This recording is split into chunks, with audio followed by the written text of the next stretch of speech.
Welcome back to Survival on Purpose. My name is Brian. Thanks for joining me. This video is going to be the second installment of the Gauntlet Review Circle for this particular knife. This is the American Trade Knife by Deer Creek Forge. So if you're not familiar with what the Gauntlet is, just a quick rundown of that, a little review.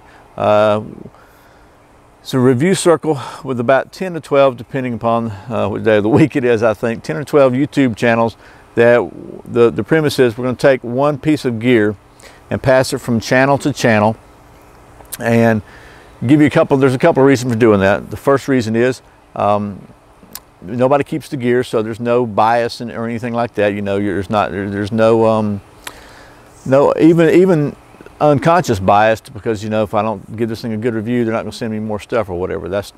Hopefully that'll solve some of that. Some of the possible thinking that, you know what, you guys can give everything a great review because they're giving you all this free stuff and you don't want to lose your source.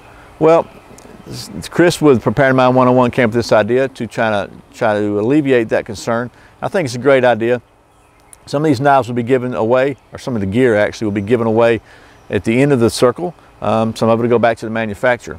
But in this particular case, I am the second person to review this knife, Joe with Feral Woodcraft, and you can see he has engraved the channel on this particular knife.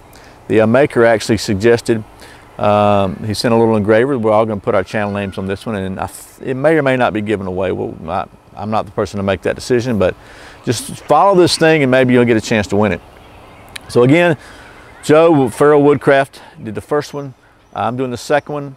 I'm not really sure who it's going to next. We're still working on that, but I will put that description when I edit the video and to tell you who it's going to be. And there'll be links below to the channels, all the channels in the Gauntlet. There'll be links in the description.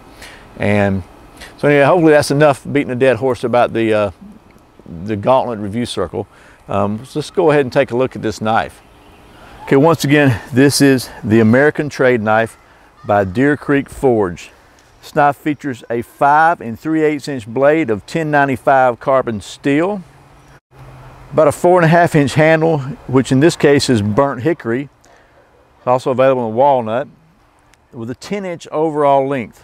The blade is 1/8 of an inch thick, 1.5 inches wide at its widest point, and features a kind of unique Scandivex edge. Okay, well that's some of the specs and details on this American Trade Knife from Deer Creek Forge. If you happen to see Joe's video, and if you haven't, I highly recommend you watch it because he's got way more skills than me. Joe did a bow drill fire and a one stick fire with this thing, so you know, he kind of set the bar kind of high. I'm not going to try to hit it. I'm just going to do what I do. And it has been raining here though, however, so I thought what we try to do is kind of do maybe a one stick fire in wet conditions, because the wood's definitely wet, and maybe that'll kind of answer some questions about why it may be sometimes necessary to baton knives. I don't know, some people seem to have a question about that. But before we do that, since we are in the state-of-the-art testing facility here at the Survival on Purpose headquarters, I thought we'd do that, get the technical testing out of the way. Okay, so you notice I have removed the lanyard. It's really nice. It's a nice leather lanyard. Very traditional, but I have found when you're doing extremely scientific testing like I perform here at the Survival on Purpose testing facility, at least aerodynamically speaking, lanyards can sometimes interfere with getting correct test results. So I removed it, we'll put it back on, but I can tell you that this thing has got it feels really, really good. Really good in your hand. Got a great balanced feel, so but you know, the testing facility never lies.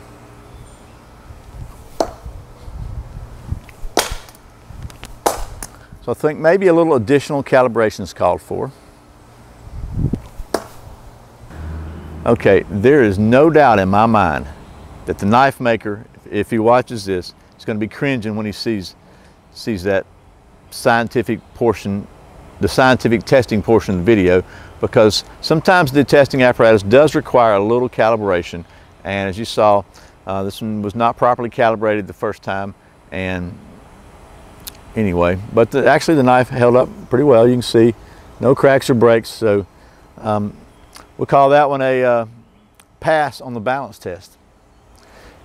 If If you watch my channel at all, you know how much I like fire. So even though Joe's already done a 1-stick fire, I'm going to do a 1-stick wet condition fire with this knife, and because everything out here is wet. Just so you know, I played around with this thing a pretty good bit yesterday and did some pretty heavy carving with it and didn't really find any hot spots. The only thing I'll say is when you're doing really, really hard carve, this has got that trade knife design here, and it's that's a pretty sharp corner there, and you got to be really careful because you can slip your hand up on that thing and cut. Now I never cut myself, but I was doing some pretty heavy, you know, just whittling basically, carving just to see, just checking for hot spots and whatnot. And that right there on my finger, you know, kind of got a little uncomfortable. But that could be just me and the way I use it. But let's go ahead and adjust things down and see if we can build us a fire. Okay, I got a lot of wet stuff out here, and it's all been on the ground. I'm just going to pick something up here. I actually have some wood here, but it may be too green. So what I thought we'd do, we'll just go, I'm going to try it though.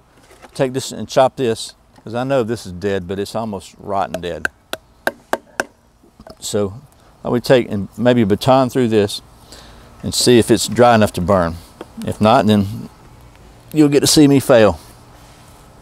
But it'd be a good test of the cross-cut batoning of this knife too, because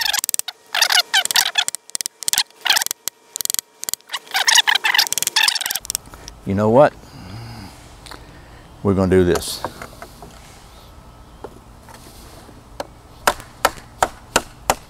A little chopping with it.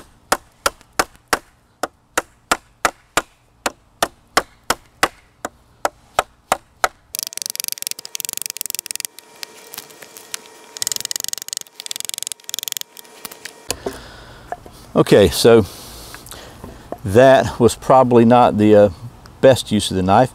It's definitely not really a chopper, but for stuff like that, you know, it didn't want to slide out of my hand too much. I wasn't getting crazy with it, and it did a decent job. So now that we got it where we can actually manage it, maybe we can go ahead and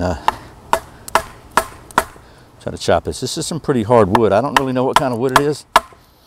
I found it back in some local woods where people dump trash and stuff, and this was actually cut from, looked like somebody had done some yard work and dumped this out there along with their couch and TV and whatever else they managed wanted to get rid of. It's just kind of a bummer, but let's see if this thing will break now. Not yet. Keep working with it.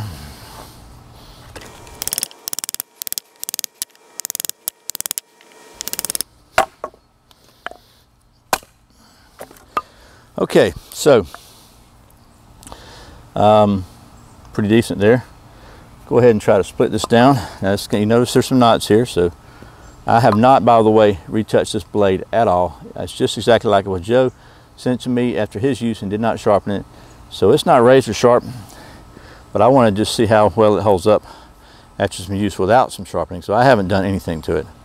Okay, so I'm gonna try to split this piece of wood down here that again has been out in the pouring rain.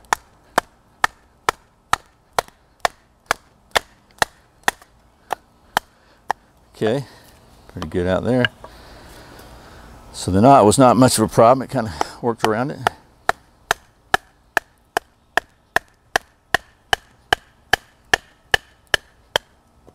Kind of curved, but okay there. Let's get one more time. All right, so split that down. That's some nice dry wood on the inside.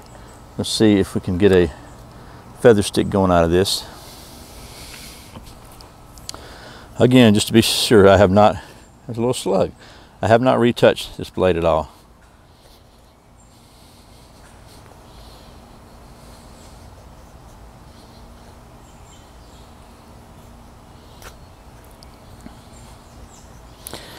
And the Scandivex edge is a little different. It takes a little getting used to, but actually it's pretty good.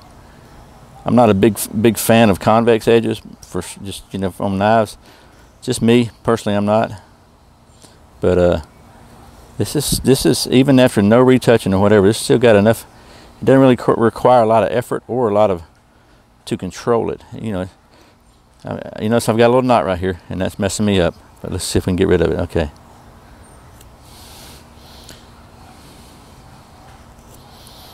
So I'm just gonna carve away here, and you can watch and not be too bored. I'll probably fast forward this stuff through here so you don't have to just listen to me ramble forever.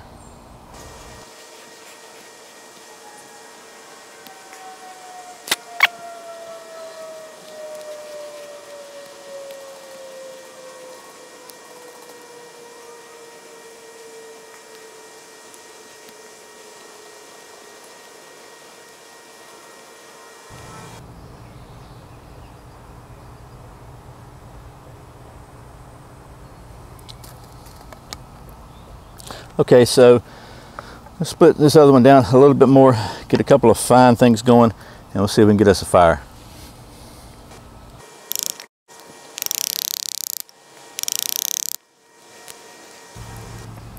Okay, so I'll try to now just go ahead and carve this off here, since I've got this big one here, which gives me a good chance to check out the heavy duty, pretty heavy carving comfort levels of the knife.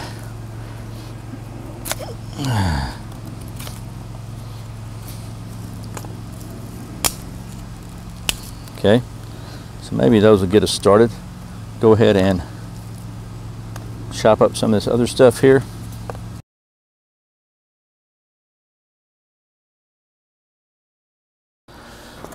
Okay, so I put a couple of pieces of wet wood here just to kind of get this off the ground. Don't really have a lot of super fine ones in there, but hopefully we're going to get this thing to take a ferro rod. Try this fluffy, and this has got the most fluff to it, so we'll see if we can get it to take a spark down in there somewhere and go from there.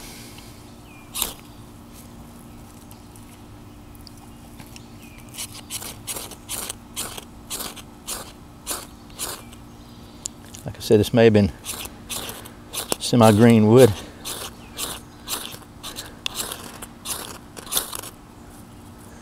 If I can get it to go.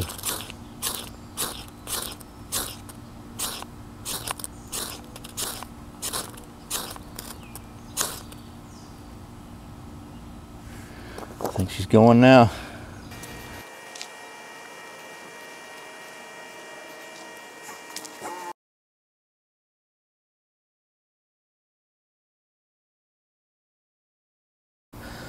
Okay, well that was my little review of the American Trade Knife by Deer Creek Forge. Don't forget to check out the first video in the series from Feral Woodcraft. The knife is going next to Mike Travis at Blue Mountain Bushcraft and Outdoors, so I'll put a link to his channel below. Be sure and check that one out also, and just it's pretty cool. You can follow this knife around and see how well it does. So, but I have to say, altogether, the knife did an excellent job. This Scandivex grind is something I'm not used to, but it's actually very, very useful. Did it held up to batoning, obviously. It held up to, did some light chopping. It got the job done, didn't seem to hurt the edge at all. The edge is still in excellent shape. Got a really, really good 90-degree spine. You saw it's really throwing good sparks. Excellent, excellent carver. And as you saw at the high-tech testing facility here at Survival on Purpose, it is very well balanced. So anyway, I'm gonna go ahead and put the Survival on Purpose logo on this and send it to the next guy. And I hope this has been helpful. Don't forget to check out the rest of the reviews on this particular knife in the Gauntlet. As always, thanks for watching Survival on Purpose. Thanks for subscribing, for clicking that like button, for sharing it with your friends. Thanks for watching those ads and clicking those Amazon links and shopping through my links. I really appreciate it. It really helps support the channel, and I sincerely thank you a lot. Once again, my name is Brian. You're watching Survival on Purpose. Remember, survival's not an accident, so be prepared. See you next time.